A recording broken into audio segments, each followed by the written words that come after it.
Di video sebelumnya kita udah bahas gimana AI bakal bikin dunia ini kebelah dua, yang punya aset dan yang cuma punya tenaga. Hari ini gue mau lanjutin obrolan itu karena ada satu pertanyaan yang jauh lebih penting.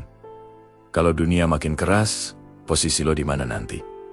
Tenang, ini bukan video buat nakut-nakutin. Gue nggak suka yang begitu. Anggap aja ini video yang ngasih lo peta, biar lo nggak tersesat di jalan. Karena dalam 10 tahun ke depan, bakal banyak banget orang yang kaget. Dan gue nggak mau lo jadi salah satunya. Pertanyaannya simple. 10 tahun dari sekarang, lo bakal jadi orang yang membangun aset? Atau lo bakal jadi orang yang tersingkir? Mari kita mulai. Kesalahan paling umum dan paling fatal yang dilakuin banyak orang hari ini adalah pasrah. Mereka mikir, nanti juga pemerintah bantu, nanti kan ada universal basic income, nanti juga semua kebagian. Santai aja, gue ngerti pemikiran ini kedengarannya enak, nenangin, tapi realitanya sistem itu nggak didesain buat bikin semua orang naik kelas. Sistem selalu dan akan selalu melindungi pemilik modal duluan. Coba deh perhatiin, setiap ada krisis, bantuan yang dikasih pemerintah itu tujuannya buat apa? Buat bertahan hidup, bukan buat naik level.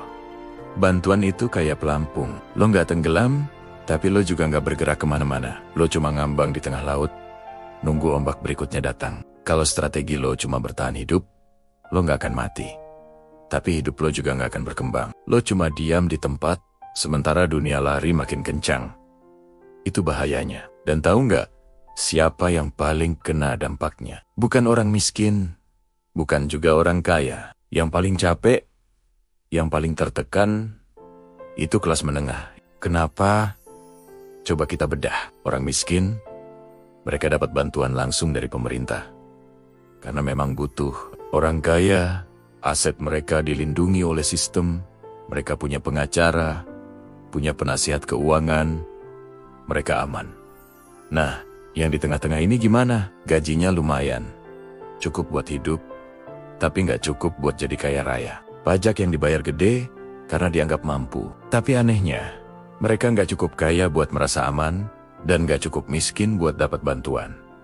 Posisi yang serba nanggung. Makanya banyak banget kelas menengah yang stres. Mereka kerja keras, banting tulang dari pagi sampai malam, tapi pas lihat rekening, lihat cicilan, mereka nanya, gue udah kerja sekeras ini, tapi kok hidup gue gini-gini aja ya? Jawabannya mungkin pahit, tapi ini kenyataannya.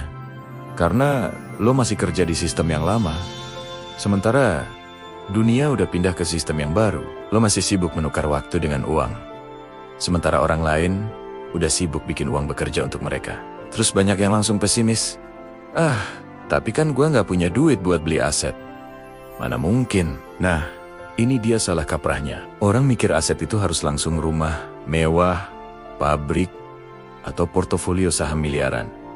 Padahal aset itu spektrum. Ada yang besar, ada yang kecil. Dan nggak ada aturan yang bilang, lo harus mulai dari yang besar. Punya sedikit saham di perusahaan bagus, itu aset. Membangun bisnis kecil-kecilan di waktu luang lo, itu aset. Bahkan, punya skill yang bisa lo jual berulang kali, tanpa harus kerja terus-menerus, itu juga aset. Poinnya bukan seberapa besar yang lo punya sekarang, tapi apakah lo udah mulai atau belum. Punya 1% kepemilikan di sebuah bisnis yang bertumbuh itu jauh lebih baik daripada punya 100% tenaga yang terus-terusan lo jual setiap hari sampai tua. Kepemilikan, sekecil apapun, memberi lo daya ungkit. Tenaga doang, itu cuma bikin lo capek.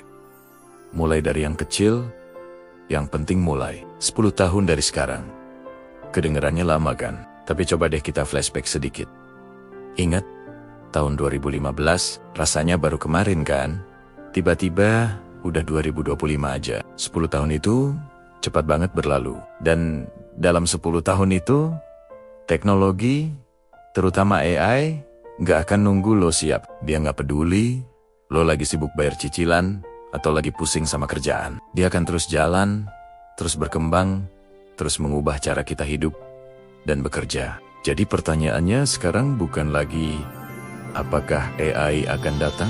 Itu pertanyaan usang. Pertanyaan yang relevan sekarang adalah, ketika AI bener-bener datang dan mengubah segalanya, lo lagi punya apa di tangan lo? Apakah lo cuma punya tenaga yang siap digantikan mesin? Atau lo punya secuil aset yang bikin posisi lo aman? 10 tahun itu bukan waktu yang lama untuk bermalas-malasan, tapi cukup lama untuk membangun sesuatu yang berarti. Penting banget buat dipahami. Tujuan dari semua ini bukan buat jadi kaya raya atau jadi miliarder dalam semalam. Kalau itu terjadi, ya bagus. Bonus, tapi tujuan utamanya jauh lebih mendasar dari itu. Tujuannya adalah supaya lo nggak gampang diganti, supaya hidup lo nggak gampang dikontrol sama atasan atau sistem. Supaya setiap kali ada krisis ekonomi, setiap kali ada gelombang PHK, lo nggak panik setengah mati karena lo punya pegangan lain. Punya sedikit aset itu sama dengan punya sedikit ruang napas. Punya sedikit kepemilikan itu sama dengan punya sedikit kontrol atas hidup lo sendiri. Dan punya sedikit kontrol itu sama dengan punya sedikit ketenangan batin. Dan percaya deh, punya ketenangan di tengah dunia yang makin gak pasti, itu udah sebuah kemewahan. Hidup lo bakal jauh berbeda. Bukan soal pamer kekayaan, tapi soal punya pilihan dan kedamaian. Gue gak tahu masa depan lo bakal seperti apa. Gak ada yang tahu. Tapi gue tahu satu hal yang pasti, yang gak siap bakal kaget luar biasa. Dan yang siap, mereka akan terlihat sangat tenang di tengah kekacauan. Lo masih punya waktu, mungkin gak banyak, tapi cukup untuk memulai. Cukup untuk mengubah arah kapal lo pelan-pelan. Kalau video ini bikin lo kepikiran seseorang, mungkin teman, saudara, atau pasangan lo, share aja ke mereka. Bukan buat pamer atau menggurui, tapi buat saling bangunin dari tidur, karena membangun masa depan itu lebih enak kalau bareng-bareng. Selalu sebarkan vibe positif aja. Terima kasih udah nonton.